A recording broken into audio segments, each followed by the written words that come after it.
Good evening, everyone. Welcome to our first discussion in our series of Latent Crafts Kids.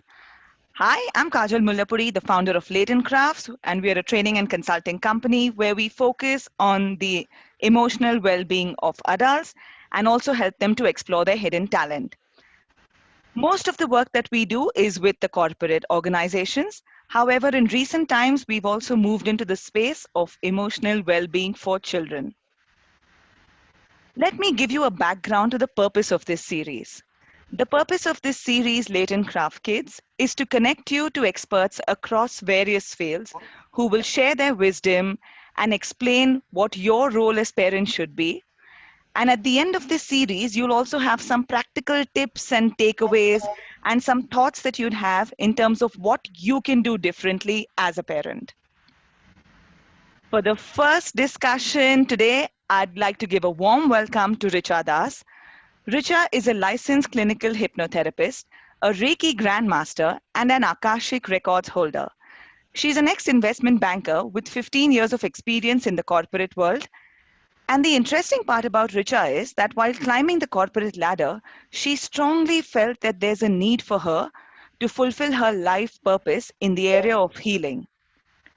She specialized in the space of inner child work, past life regression, and being a Reiki grandmaster, she firmly believes on this paradigm from Pierre Desjardins, where she says, we are not human beings having a spiritual experience, but we're spiritual beings having a human experience.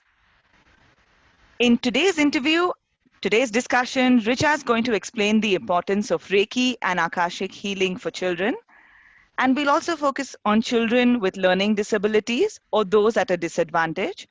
And most importantly, she'll talk to us about what the mindset of parents should be when we want to support the children on this beautiful journey. Welcome, Richa. A warm welcome to you today. Thank you so much, Kajal. You're very warm, very generous, and of course, a very loving being.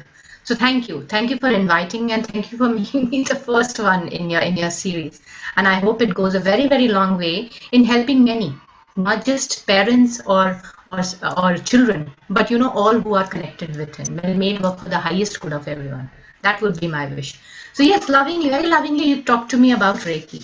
Today itself, I was talking to someone about Reiki being a mother energy. For me, Reiki is a mother energy. I have been with Reiki for 27 plus years. I have my own healing stories, which I talk about it. I healed of asthma, chronic childhood asthma with Reiki at the age of 18. So I realized that this has the power of healing. So let me take a step back there and understand what is Reiki all about. Reiki in itself is actually the universal life force energy, which we can conduct through the energy systems in our body or the chakras in our body, and we'll talk about chakras in some more time, and basically redirect that energy to a person or to ourselves. That is what Reiki is all about. I know you've had your own personal experience with Reiki, so that is where Reiki is. What I found it to be is that this is a very simple, loving modality. And it's something which anyone can learn. You don't even need to have an educational degree to learn it, Someone who's not even educated can learn it. I have some students, who are not educated, but very lovingly asked me for this healing modality. And yes, I have taught them in their own way. So anyone can learn it. And what is amazing about it is that it can be given at any age. Specifically for children, even at a womb level, when they are inside a mother, it can be given. My own journey with Reiki has been that. When I became pregnant with my son, from the day I knew of the pregnancy, I used to give myself Reiki. And I, of course, enjoyed a completely beautiful, smooth pregnancy. My son then went on to have a very healthy life after that. So what I attributed to Reiki. Reiki is my first port of call. If something happens, I would go to Reiki, specifically for young children. See, very young children cannot respond to a lot of directions, and they cannot all the time be taken in a specific way. Children with special needs, it's far more challenging with them. So what happens in that scenario? How do you help such children? The best way is for the parent themselves to learn this modality rather than continuing to go to a Reiki healer. Several of my students are parents of such kinds who went on to learn this for themselves. So not only did it benefit them as parents, it of course benefited their children. And if a parent learns it at a very young age of their child, then they can help them in their growth, in that journey where they are going through probably one of their most challenging phases. And that is what is so amazing about it. Easy to learn, easy to administer. All that is required is consistency. You need to be consistent with it. If you want to get results out of it, you have to be consistent. That is the only thing that probably Reiki will demand from you. Other than that, nothing else really, honestly speaking. Yes, so that is where Reiki is, and that's been my own personal journey. Have had some miracle stories around it. I love talking about it. Several testimonials are there. I remember one case where a very young child had actually he had slipped from the 6th floor balcony. And when the parent approached me, he was in a comatose situation. He was in an artificial coma. I started working with that child, and he was a 6-year-old. And in a period of 2.5 months, not only did he come out of coma, he walked out of the hospital. And at that time had speech issues because his brain had got a hit because of the fall. In another 3 months' time, he completely recovered. So his dad often shares those videos with me of him playing and talking because he knows how happy that makes me. So his story is a Reiki miracle. Of course, the medical doctors helped. Of course, all of that was there. But what accelerated his healing, and this is a very severe case that I'm talking about, was Reiki. The brilliant thing was the parents believed in it. Both the mother and father believed in it. So they helped me with that. They helped me in taking it forward. So that is the bit about Reiki. Would you like me to also talk about Akashic here itself? What's your view, Kajal? So we'll definitely deep dive into Akashic in just a bit. And that was a very interesting experience because what you shared with us right now is nothing short of a miracle. At the age of 6, for the child to be able to walk out after 2.5 months with so many things. So I'm sure that must have been a journey by itself. Yes. And what you interestingly spoke about is also the belief that parents had, the trust they had, the belief that they had in you. And I can so resonate with this as a parent as well, because personally, I've been through a journey of Reiki where one of my sons has a learning disability. And because I've been working and I've been doing Reiki with him since the last over a year and almost a year and a half now, I've seen a change in his eye contact, his speech, his attention, his concentration. And most importantly, today he's at a stage where he's also started asking a lot more questions. I can see a change in the logical thinking, in the way his mindset works. And I know Reiki's played a huge role to do this. Of course. And your consistency and your hard work and your beliefs. So as a parent, you've been a partner in that journey, Kajal, haven't you been? You could have continued coming to me or to any other Reiki healer and continued that. But that's a very externally driven journey, where the other Reiki healer can only give you as much time as he or she can, isn't it? But when you decided at that juncture in your life that I want to learn it myself and I want to learn it for my son, it was such a valuable investment, not just for him, but also for you. Isn't it? Hasn't that given you back something as a human being in your own spiritual journey as well, isn't it? Absolutely. And the key word, like you rightly said, is consistency. Because a lot of times we pick it up because we see a value, but then if you're not consistent as a parent, you won't really see the results at the end of the day. Absolutely. So any lasting change requires consistency. Let's please understand, here we are working with no medicines as such. It's been widely talked about that the medicine of the future is energy medicine. And the whole medical fraternity, even if we don't talk about the very conventional one, but the ones that are looking forward, are all talking about energy. Because we know, specifically quantum physics very clearly defines that we are all bundles of energy. And that is what Reiki is all about, energy healing. So when we start to understand this energy and work with it, that is when we start to gain by it. That's what has been my own personal journey with Reiki in the last 27 years, understanding it. Today, as I told you, she's a mother energy. I am one of the only few who has personalized it. She's a very personal energy for me. So I keep saying she, Many people ask me, why do you say she? I say because that's my mom. For me, it's my mom because my own personal bit is my mom was suffering from cancer. And at that time, when she was leaving this planet, when she was ascending to the other realm, there was a lot of pain. Reiki helped her, and she ascended to the other realm. So my personal experience with Reiki has been nothing short of a very grateful place is where it left me, because my mom could leave without pain. And I was only in a very deep state of gratitude. Of course, there was grief in her going. But what I realized was my mom could leave. So that is where I realized the miracles that Reiki can wreak in our lives. If we continue to work with it. I don't even say faith. I simply say have an open mind towards it. As long as we have openness towards it, and as long as we have consistency, for sure this energy works. For sure. And thank you, Richa, for sharing that, because these miracle stories just, reaffirm the faith that I have in this process as a parent, for sure. Reiki, you also said, is all about energy. Can you tell us a little more about how Reiki works, a little more about the chakras? Because, a lot of people in the audience would have heard about it, but we don't really know how it works. So if you can throw some light on that, that would be great. Of course, it would be my pleasure. Let's understand the energy of the universe. We all know we are surrounded by energy. We also know this energy as prana shakti, what we draw breath with. We as human beings know that 25% of our energy requirement comes directly from the sun. Even the conventional doctors ask us, thoda bahar jao, hawa pani badlo, dhoop mein ghumo. Okay, why is that a requirement? That is the reason for that is an essential supplier of energy for us, prana shakti, which we are drawing in through our breath. What happens when we get attuned to Reiki energy?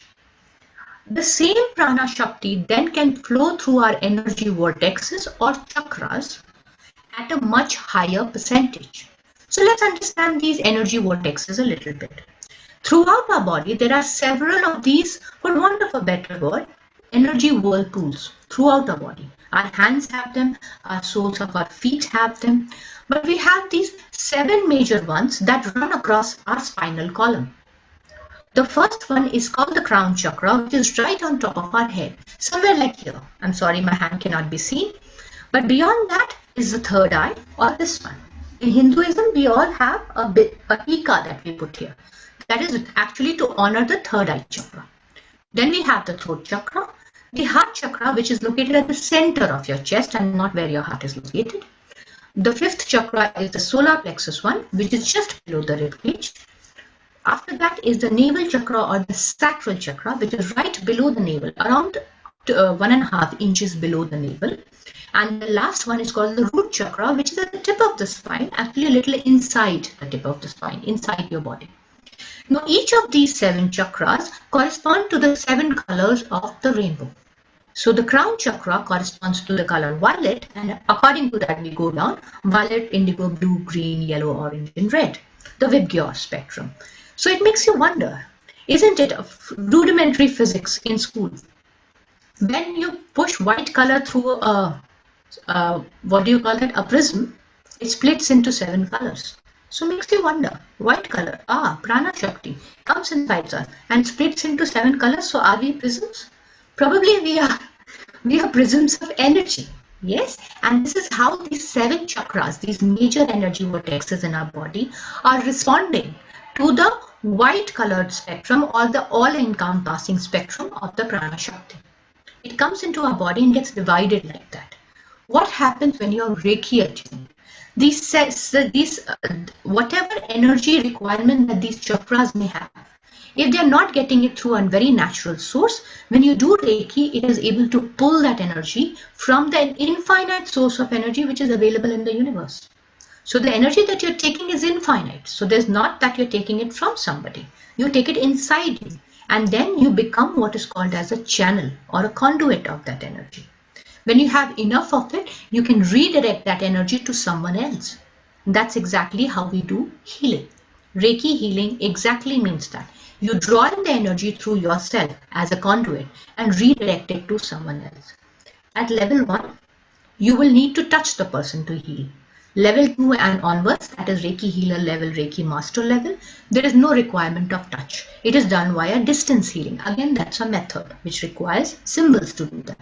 I have continued to heal many across the world in the last few decades using these methods, and I have my own stories about them. So I, of course, this whole chakra system in itself is coming from our Vedic sciences, and itself is a science in itself. So we need to understand that a little bit more to understand how it is getting conducted through our system.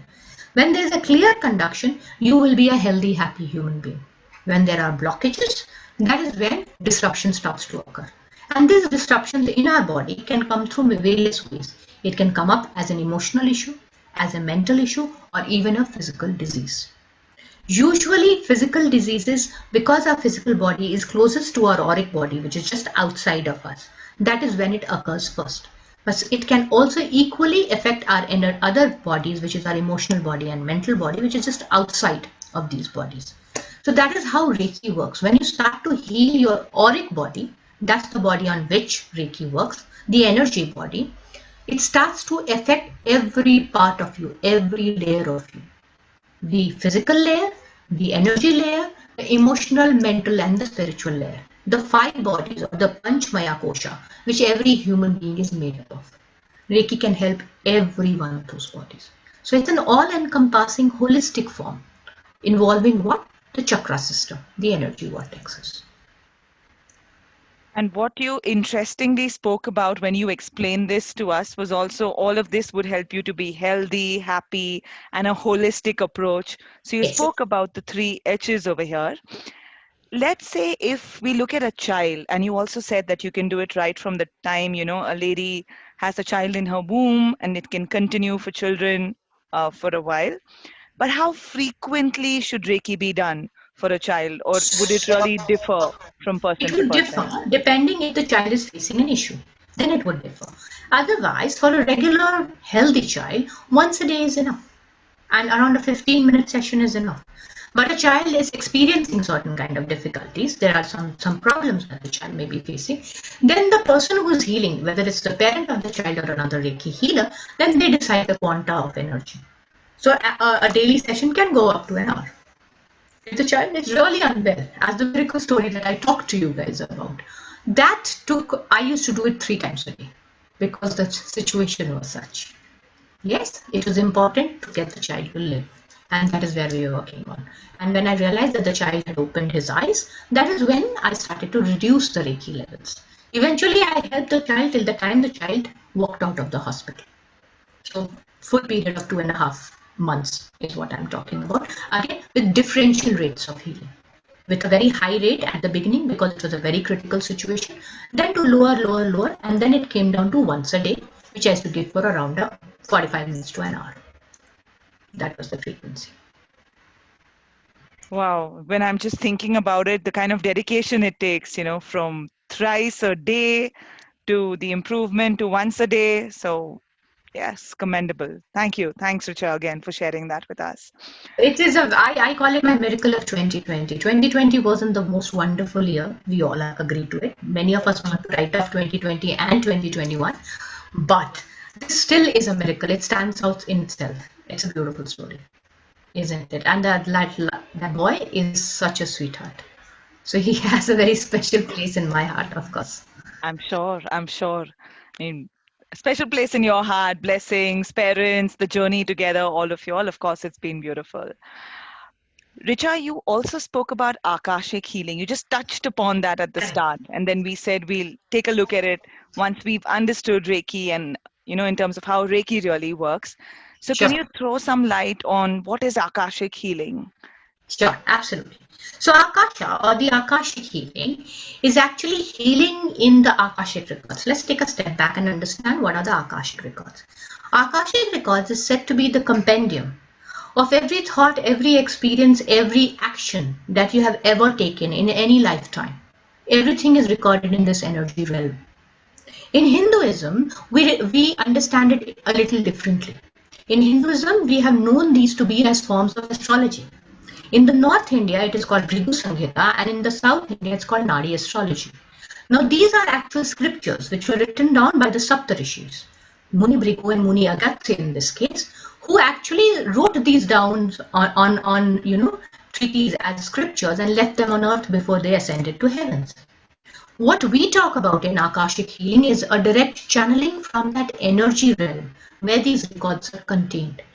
So your question would be, how does it help to heal? What has happened. How do we heal it? Yes, so let's look at it a little. We are talking about the subject of children and difficulties and things like that.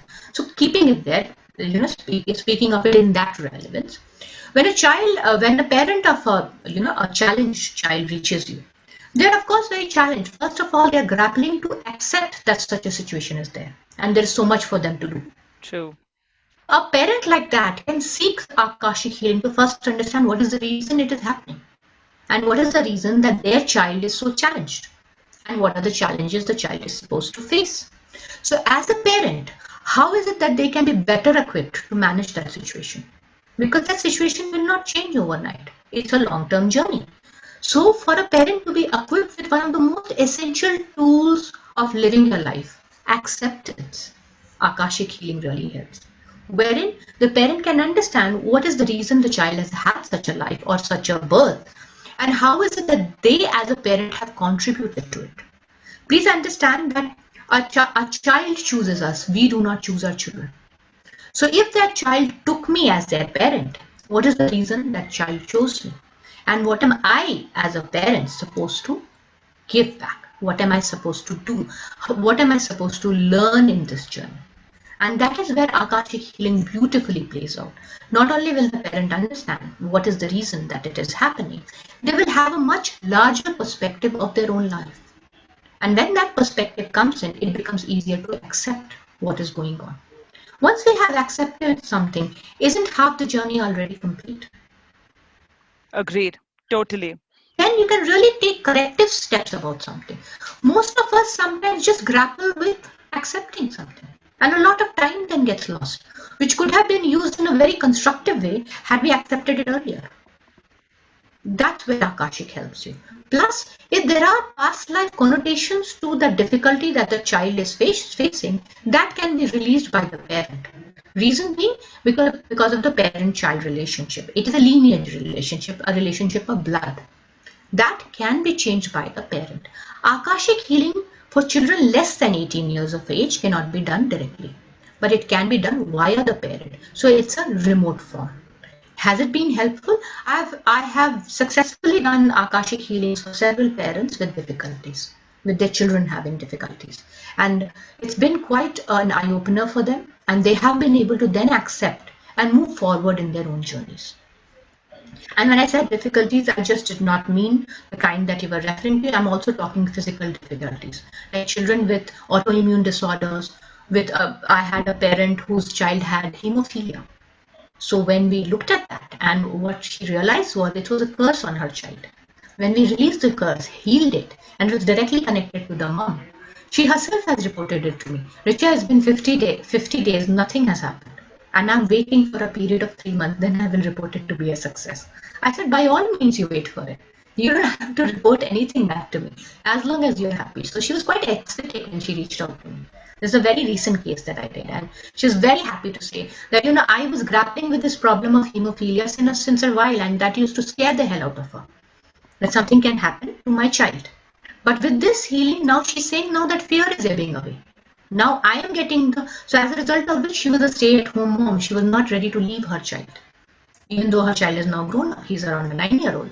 So now she's thinking, okay, now I can leave him probably with a nanny for some time and look for something for myself, because that had become a problem or a reason for frustration for her. So did it help the parent? Of course it did. It helped her too. And of course it helped the child. Richa, when you're sharing all of this, it just makes me think that there's so much that's going on, especially in the last, children by themselves are going through their own journey. Correct. In the last 1.5 years, due to the pandemic and other situations around, they are going through their own emotional journey. Yes. Parents are grappling with how to deal with it. And all this information, unless we don't hear it from someone who's in that space, who's been healing, it just seems terminologies. Yeah, So today, when you're explaining it, it makes so much sense, because acceptance that you spoke about is such an important part. So many times, so much time is lost because parents just don't want to accept it. correct.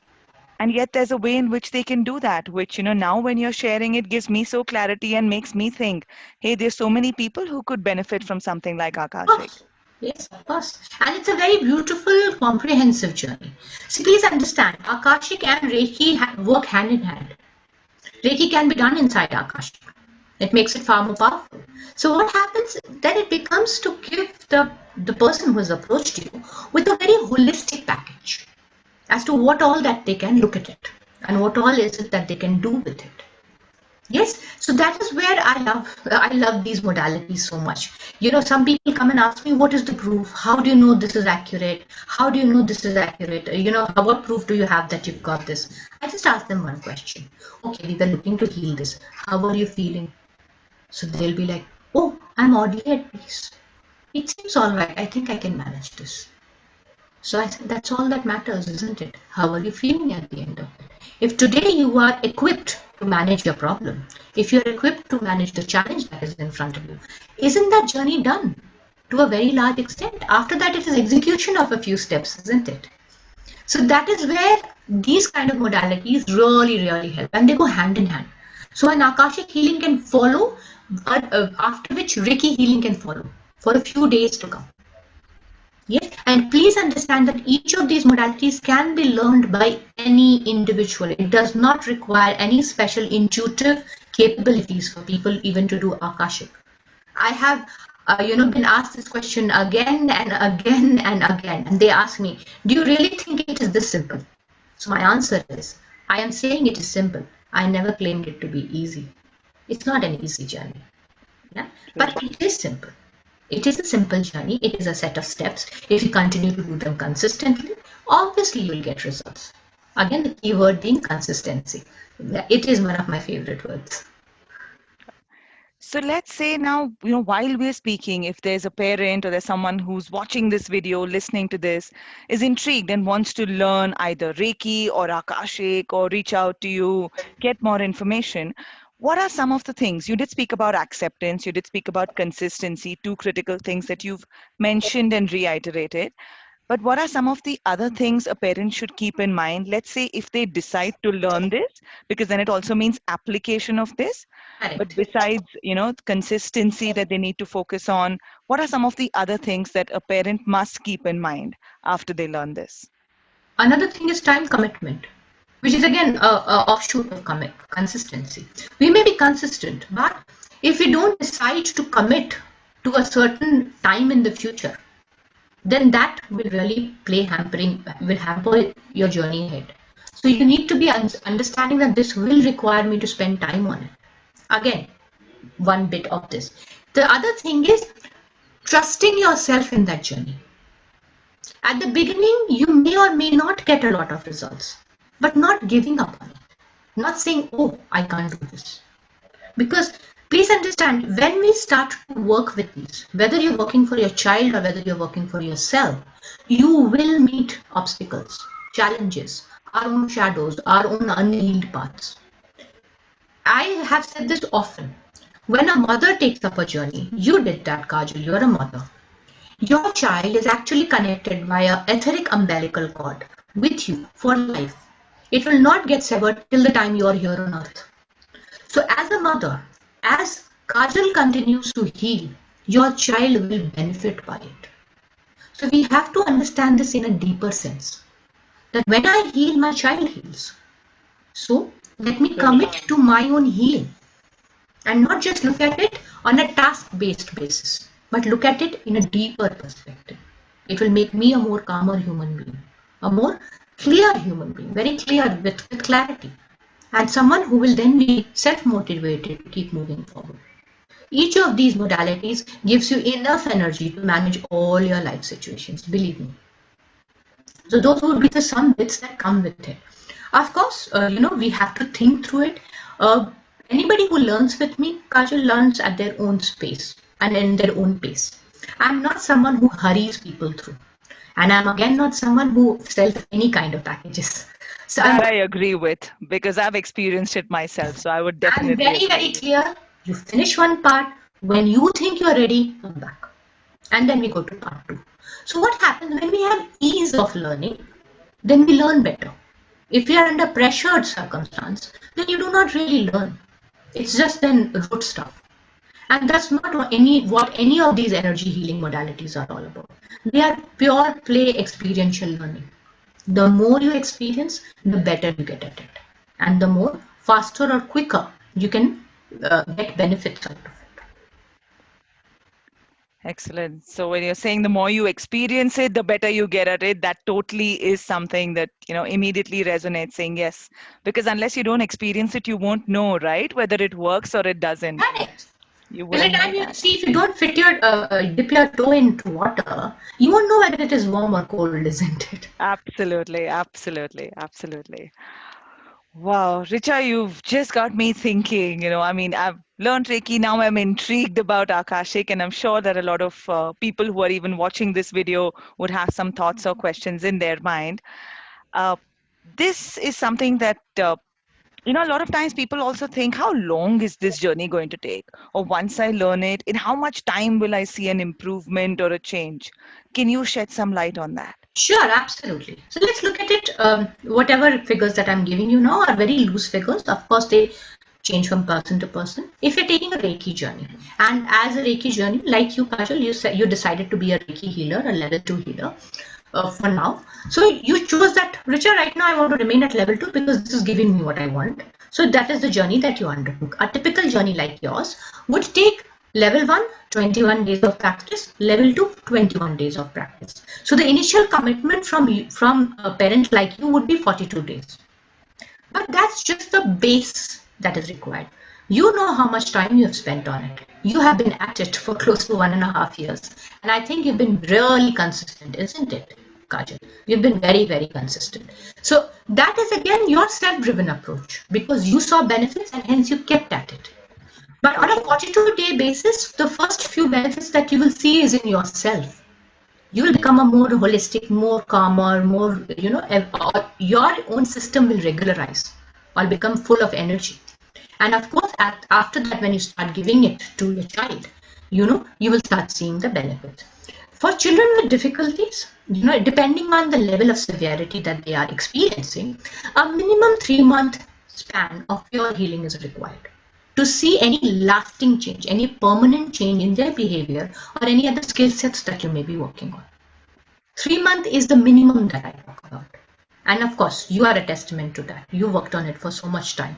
You say that, yes, then benefits come. And hence you continued working on it. So is there an end game in sight? Is there an end in sight? Not really.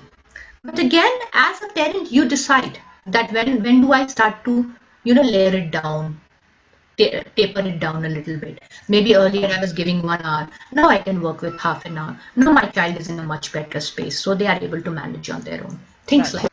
Again, that's very, situation driven, and intuitively at that point in time you decide. Got it. But that initial time investment, I don't call it time spent. I'd say it's more like time invested would be your 21 days for your level 1 and then another 21 days. And then of course the practice, because you're also healing yourself first in the process before. And minimum one day's practice is minimum half an hour. So we need to be aware of that half an hour needs to be spent on you. The half an hour. So these 42 days of practice that I talked about, level 1 and level 2 combined, is for yourself. If you're healing someone else, that's additional time. So that's that commitment has to be there for any individual when they decide to take up this journey, and take it forward. Absolutely. Right. Wow. Okay. Richa, is there anything that you'd like to share with people? Any last few words for us? Anything? Because you've shared so much. I'm still sinking in some of that information yet. Why don't we do a very small meditation, Kajal? Something that each parent can do. This is a part of my YouTube channel as well. My channel is called Samara's Blessings with Chatas. So you could look it up there. However, I can explain it to you. You, of course, know this. You know it pretty well. It is called Chi ball exercise, or I call it the circles of light. Why? Because, we expanded it as a group of healers when we were doing some work in the time of the pandemic, healing several people. So let's look at it as an example. How do I heal someone? This is not actually healing, this is more for protecting somebody. So how do I protect somebody without really telling them? This is a gift of unconditional love. So for example, as Richa, I want to send some energy to Kajal. Kajal is facing some difficulties, but I'm not really able to reach Kajal right now, but I'm concerned about her. So how do I send this energy to Kajal? What I will do is, remember, this is unconditional. So hence I do not need to seek Kajal's permission to do this. If I have to do specific Reiki healing, I have to take your permission. But for this one, it's not required. So how will I do this?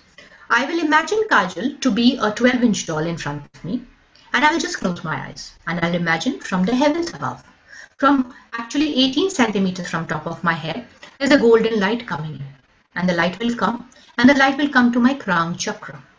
And through my spinal column, through all my 7 chakra system, it will go out from the soles of my feet and will ground me to Mother Earth, to her very loving core. And from her, then I will again gather that energy back through the soles of my feet, through my chakra system, that is through downwards, upwards. So it is root chakra, sacral chakra, solar plexus, heart, throat, and this energy will gather at the back of my skull.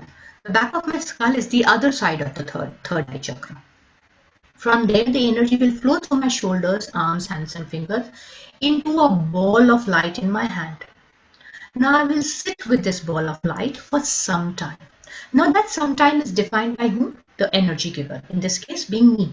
So say I want to send it to Kajal. Richa sits with it for 5 minutes. After that, Richa intuitively thinks that my ball of light is ready. So my gift of love to Kajal is ready.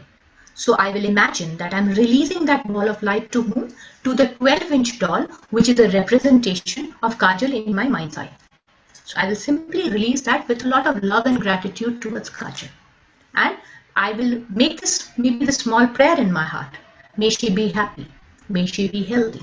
May she be at peace. You could attach any prayer to that ball of light and send it forward. And I do not even need to tell Kajal that I sent her protection. However, again, as I said, I have several miracle stories that have even happened with the Chi ball. So we worked on it for a group of people. So there was a group of 28 healers that were working. We were working on an initiative called the Healers in Harmony. And we would get a lot of requests of people who were in the hospital, very critical, things like that. So we as a group of healers used to make a chain and would do it on a group basis to a group of people. And hence we used to call it Circles of Light. It was the same format. Again, releasing balls of light to the intended recipient. All we needed was a photograph and the name of the person. So hence, for this, all you need is to know how the person looks like, and then all that is required to direct the energy to them. So please understand, this is not specific healing. This is general protection and well-being for the other person. As I said, a gift of unconditional love.